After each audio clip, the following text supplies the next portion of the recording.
अस्सलामुअलैकुम दोस्तों, मेरा नाम डॉक्टर अली है और आज की इस वीडियो में हम डिस्कस करने जा रहे हैं एरर की डेफिनेशन, अनसर्टेनिटी के कॉन्सेप्ट को डिस्कस करने जा रहे हैं। साथ ही साथ सिस्टमिक एरर्स, रैंडम एरर्स और उन तमाम की सब टाइप्स को भी आज की इस वीडियो में हम डिस्कस करेंगे। तो आज के इस लेक्चर को शुरू करने से पहले एक मरतबा आपसे रिक्वेस्ट करेंगे कि अगर आपने अब तक हमारे इस चैनल को सब्सक्राइब नहीं किया, जो कि सिंध बोर्ड टीचिंग के नाम से है, तो काइंडली आज ही आप हमारे इस चैनल को सब्सक्राइब करें और साथ ही साथ बेल आइकन को लाजमी क्लिक करें ताकि हमारी अपलोड करता तमाम इंपॉर्टेंट वीडियोस की नोटिफिकेशन आपको रिसीव हो सके। तो आइए हम स्टार्ट करते हैं। सबसे पहले error refers to the discrepancy between a measure और observe value and the true value और एक्सपेक्टेड वैल्यू।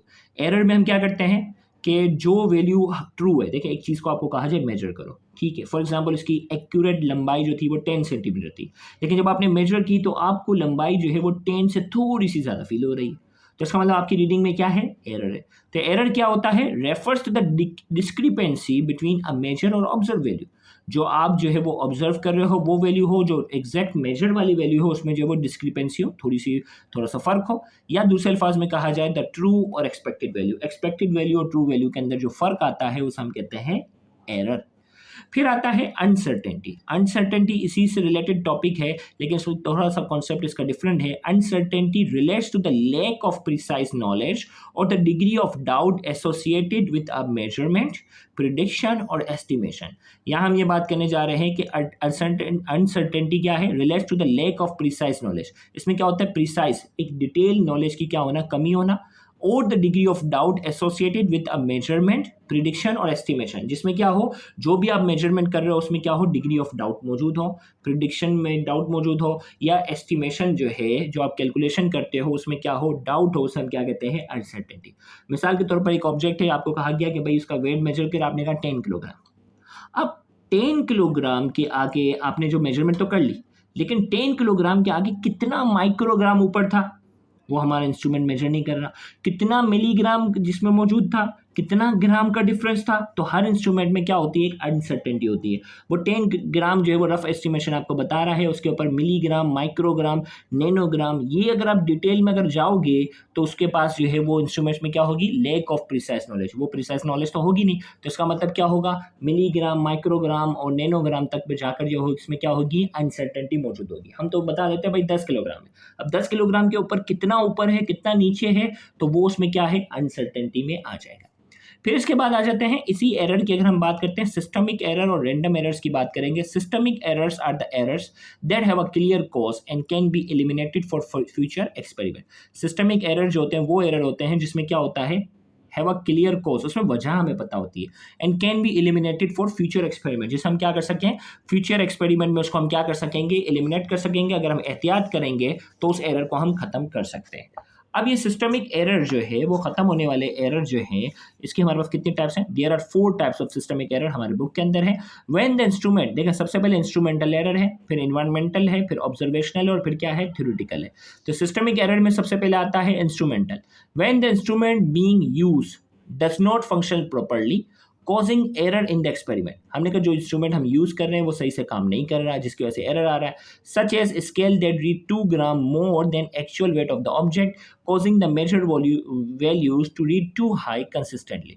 एक हमारे पास वजन करने वाली मशीन है जो कि हर किसी का जो वजन है वो 2 ग्राम क्या कर रही है, ज़्यादा बता रही है। तो लिहाजा हम जो वैल्यू मेजर कर रहे हैं सब में 2-2 ग्राम वैल्यू क्या आ रही है, ज़्यादा आ रही है। इसका मतलब क्या है, ये इंस्ट्रूमेंटल एरर है। फिर हमारे पास आता है इन्वायरमेंटल एरर।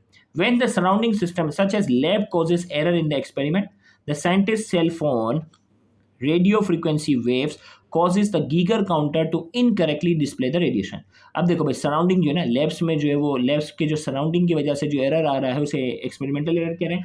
मिसाल के तौर पर साइंटिस्ट के जेब में क्या था, फ़ोन था। अब फ़ोन में क्या आ रहा है, रेडियो फ्रीक्वेंसी जो वेव्स आ रही हैं, अब वो गीगर काउंटर का एक्सपेरिमेंट कर रहा है जिसमें क्या होती है, मुख्तलिफ रेडिएशन का एक्सपेरिमेंट होता है। अब उसके मोबाइल की वजह से रेडियो फ्रीक्वेंसी वेव आ रही हैं जो कि गीगर काउंटर में क्या कर रही हैं, एरर शो कर रही हैं। तो लिहाजा क्या है, इन्वायरमेंटल एरर है। इसको हम एलिमिनेट कैसे कर सकते हैं, एलिमिनेट ये कर सकते हैं कि साइंटिस्ट उस लेबोरेटरी में सेल फोन लेकर नहीं आएंगे। इंस्ट्रूमेंटल एरर में क्या भाई, मशीन जो है वो सही वाली इस्तेमाल करेंगे जो 2 किलोग्राम ना बताए, तो रिमूव तो कर सकते हैं। तीसरा आता है observational error. When the scientist inaccurately reads a measurement wrong, such as when not standing straight on, when the reading of the volume of the flux causing the volume to be incorrectly measured। अब देखो भाई scientist जो है वो incorrectly जो है वो major कर रहा है। मिसाल के तौर पर जो है वो आप किसी भी वॉल्यूम की लाइन की रीडिंग लेते हो तो आपको बिल्कुल उसके लेवल पर आकर क्या करना होता है, आकर वैल्यू मेजर करनी होती है। तो वो बिल्कुल स्ट्रेट ऑन आकर जो है वो वैल्यू मेजर नहीं कर रहा, अंदाजे से दूर से मेजर कर रहा है, जिसकी वजह से उसकी रीडिंग जो वो ऑब्जर्व कर रहा है वो क्या आ रही है, थोड़ी सी रॉन्ग आ रही है। फिर आ रहा है theoretical. When the model system being used causes the result to be incorrect, such as being told that humidity does not affect the result of an experiment when it is actually does. अब theoretical error क्या है भाई, हमारे पास एक पूरा system बना हुआ है और वो सिस्टम में हमें कौन कौन से चीज़ें उसके ऊपर असरअंदाज होती है उस सिस्टम पे, उसके बारे में हमें नॉलेज नहीं है। मिसाल के तौर पर एक सिस्टम है जिसमें नमी जो होती है वो असरअंदाज होती है, लेकिन हम वहाँ लिखा हुआ है कि भाई नमी उसके ऊपर असरअंदाज नहीं हो रही, लेकिन वो दर हकीकत क्या हो रही है, असरअंदाज हो रही है। तो इसमें क्या थी, lack of knowledge, lack of theoretical knowledge की वजह से क्या आ रहा है, एरर आ रहा है। तो ये 4 टाइप्स है हमारे पास सिस्टमिक एरर की। फिर हमारे पास आ जाता है random error. Random error occurs randomly and sometimes have no source or cause. Random नाम से ही पता चल रहा है ये एरर है वो रैंडम आते हैं और कभी कभार तो हमें इसकी वजह तक भी सही से मालूम नहीं होती कि किस वजह से ये एरर आ रहा है। तो आइए इसकी भी 2 टाइप्स है हमारे पास। There are 2 types of random errors. सबसे पहले ऑब्जर्वेशनल एरर है और दूसरा है environmental error. When the observer make consistent observational mistake such as not reading the scale correctly and writing down values that are constantly too low और high. अब observational जो है वो एरर जो है वो सिस्टमिक भी हो सकता है और ऑब्जर्वेशनल एरर जो है वो रैंडम में भी आ सकता है। इसमें क्या ऑब्जर्वर जो है वो बार बार जो है वो क्या कर रहा है, मिस्टेक्स कर रहा है, जिसमें तवज्जो के साथ जो है वो रीडिंग वगैरह सही से नोट नहीं कर रहा और जिसकी वजह से वैल्यू जो होती है वो मुस्तकिल बहुत हाई या बहुत कम आती है। तो ये रैंडम में आता है। Environmental, when unpredictable changes occur in the environment of the experiment, such as a student repeatedly opening and closing the door when the pressure is being measured, causing fluctuation in the reading. अब जब मिसाल के तौर पर environmental error भी जो है वो क्या हो सकता है, सिस्टमिक भी हो सकता है, रैंडम भी हो सकता है। अब अनप्रिडिक्टेबल क्या हो सकता है कि भाई एक्सपेरिमेंट के दौरान स्टूडेंट बार बार दरवाजा बंद और खोल कर रहे हैं, जिसकी वजह से क्या हो रहा है, रूम के प्रेशर में बार बार कमी, बार बार तब्दीली आ रही है, जिसकी वजह से एरर आ रहा है। तो ये दोनों क्या है, रैंडम एरर भी हो सकते हैं और ये दोनों सिस्टमिक भी हो सकते हैं। अब ये वो बेसिकली अगर कॉन्सेप्ट को अगर थोड़ा सा रिकॉल करेंगे भाई, सिस्टमिक एरर और रैंडम एरर में बेसिक फर्क क्या है।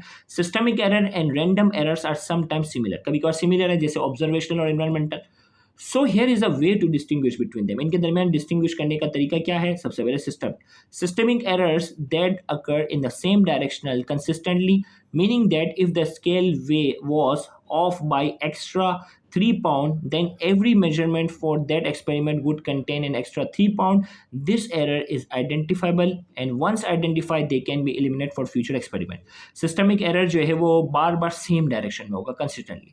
मिसाल के तौर पर एक जो स्केल है वो हमें क्या कर रहा है, वजन करने वाली मशीन है जो हर किसी का 3 पाउंड ज़्यादा बता रही है। तो बार बार एक्सपेरिमेंट करके हमें आइडिया हो जाता है कि भाई इस मशीन में जो है वो हर बार 3 पाउंड जो है वो एक्स्ट्रा आता है। उसको आइडेंटिफाई करके उसको हम क्या कर सकते हैं, फ्यूचर एक्सपेरिमेंट में एलिमिनेट कर सकते हैं। लेकिन रैंडम एरर की बात करेंगे, are errors that occur in any direction. देखो सिस्टमिक एरर जो है वो क्या हो रहा है, सेम डायरेक्शन में आ रहा है। रैंडम एरर जो है वो क्या है, एनी डायरेक्शन में हो सकता है, एंड आर नॉट कंसिस्टेंट भी नहीं होगा, कभी ज़्यादा कभी कम। So they are hard to identify. Random error को आइडेंटिफाई करना हार्ड होगा and thus the error is harder to fix for future experiment. लिहाजा फ्यूचर एक्सपेरिमेंट में इसको फिक्स करना क्या होता है, मुश्किल होता है। तो ये हमारे पास जो थे वो कुछ एरर्स की टाइप्स थी जो कि आज की इस वीडियो में हमने डिस्कस किए। उम्मीद करते हैं आज के ये लेक्चर आपके लिए इन्फॉर्मेटिव होगा। Thank you very much. अल्लाह हाफ़िज़।